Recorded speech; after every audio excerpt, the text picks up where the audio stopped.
Now, since all of these biscuits that I just made, some are wedges, some are circles, are gifts for a friend of mine, and I don't plan to bake them. I'm giving her the frozen dough so she can bake them. I'm going to go ahead and get these ready to freeze and then package. So all you do is get a cookie sheet. You want them to freeze flat. You gently take your scones, your biscuits, lay them on a cookie sheet, give them enough space all around.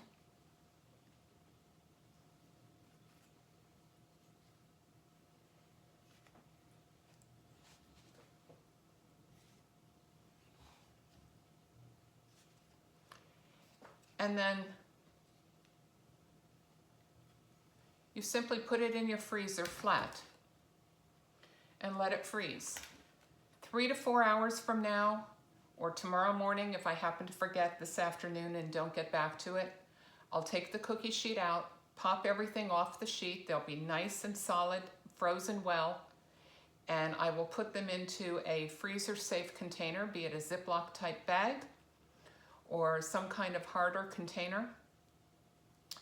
Seal them, bleed as much air out as you possibly can so that they're less inclined to be freezer burned, and put them back in the freezer. But before I do, I'm going to put the date on them, and it's always nice to put the baking temperature on.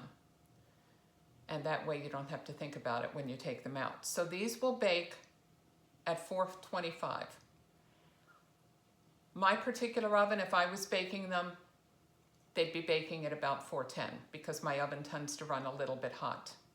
I will end up taking them straight out of the freezer to a different cookie sheet that I will have put a piece of parchment paper on, and they will go straight from the freezer into a preheated oven. So the last thing you do when you get ready to bake these is to go to the freezer, take out as many as you want to bake, put them on your parchment paper lined cookie sheet, put them in the oven, set the timer. If I was baking these fresh, the baking time would be 14 to 15 minutes. Since I'm baking them frozen, or will be, the baking time will be closer to 18 minutes, but I will set my timer in the 14 to 15 minute range and then keep an eye on it for the last few minutes.